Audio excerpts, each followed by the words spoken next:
नमस्कार। जय जगन्नाथ।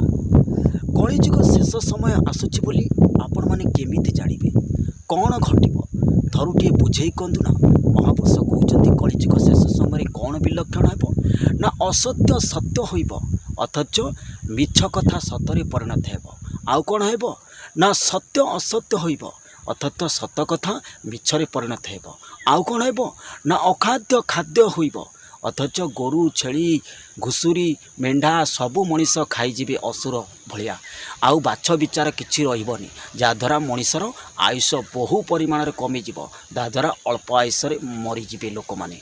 आउ कौन हेबो ना कली रे चारि भाग लोकरु तीन भाग लोक मरीजिबे। भगवान पचारुचंती जे किभଳି मरिबे ना एक्सीडेंट रे अनेक लोक मरिबे ना। आउ कौन हेबो ना प्राकृतिक विपर्यय बन्या बात्या भूमिकंप सुनामी रे अनेक लोक मरीजिबे ना। आउ कौन हेबो ना खरार उत्ताप एते बढ़ाई देबी जे उषुना चाउल भी रास्ता रे भात होइजिबो। एभଳି टेम्परेचर बढ़ाई देबी जहाँद्वारा लोक संभाली पारिबेनी ताधरे अनेक लोक मरिबे ना। आउ कौन हेबो ना बहुत कथा अच्छी आगो को घटबारे ना। आउ कौन हेबो ना सौरमंडल रे माड़ी आसीबो सौर झड़ जहाँद्वारा बहुत इंटरनेट कनेक्शन अचल होइजिबो जहाँद्वारा आउ सोशल मीडिया किछि भी काम करिबनी ना। आउ महापुरुष कौन कहउचंती ना आउ कौन हेबो ना आगो को भयंकर स्थिति हेबो। लोक खराब कथा को भल भावे ग्रहण करिवे।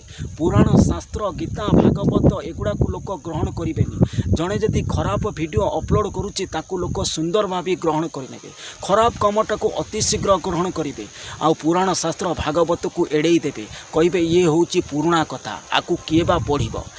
आपण मैंने दर्शक बंधु आपण मैंने जो मैंने वीडियो को देखुंत ना थरुटे मन रखु जे पुण्य मूषिका भाव पुणी थे पुराणा जुग किए मनीष फेर ही फेर 2025 रु 26 भितर भयंकर स्वर झड़ आसूची जहाँद्वारा इंटरनेट कनेक्शन अचल हो भी काम करनी। अपेक्षा करंतु से समय केबे आसीबो आउ केबे स्वर झड़ आसीबो आपन को पूरा पूरी परवर्ती वीडियो रे कहीदेबो। आपण माने देखुथिबे न्यूज जे 2025 रे भयंकर शक्तिशाली सौर झड़ आसीबो बोली नासार वैज्ञानिक मध्य कहीदे सारी।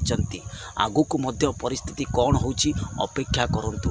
केते उद्धत होतबा कथा उद्धत हो कथार कहती ओडिया रे कहती जेते माटुचु माटे मु सही दर पड़ा काटे मनीष जहाँ केवल सैया ना ता केबे परिवर्तन। काली गोटे वीडियो रे मते कमेंट करचंती आम पाखरे प्रभु अछंती आमर के छोड़ी पारिबेनी। इयाडे प्रभु कहउचंती कमेंट रे तापर कहउचंती छोड़ी पारिबेनी। मने रखंतु मालिका होची गोटे भक्ति मार्ग।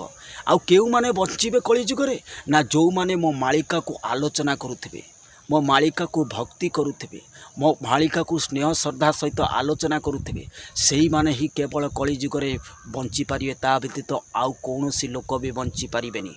आउ जो माने ईश्वर को भल पाउथिबे दुख भोग उपास रे रही मध्य मते सबुबले मो मनरे मो आदर मो गुणगान सबुबले करुथिबे मो मालिका को तथ्य को बुझुथिबे सेही माने ही कलिजुगरे तिष्टि पारिबे आउ कलिजुगरे बंची पारिबे नने आउ केही भी बंची पारिबेनी बोली महापुरुष जशवंत दास 46 पटल मालिकार ना होची 46 पटल बहिर ना होची 85 पृष्ठार आपण देखिबे पूरा डिटेल महापुरुष लिखिचंती। एई लोक माने बंचीबे जेतेबेले कलिर शेष मुहूर्त आसीबो जेतेबेले मो मालिका को सबुबले प्रकट करुथिबे मो मालिका कथा सबुबले आलोचना करुथिबे मो मालिका कथा सबुबले गुण ज्ञान करुथिबे मो पुराण सबुबले पढ़ुथिबे पुराण भागवत गीता जे पढ़ुथिबो जे मोर कथा को सबुबले आलोचना करुथिबो एठी सेठी सर्वठी मु विद्यमान होइताए मु ता पाखरे केबे परित्याग करेनी मु सदा सर्वदा ता पाखरे रहिताए आ मु ताको विपद रे साहाय्य करिताए। जय श्री कृष्ण।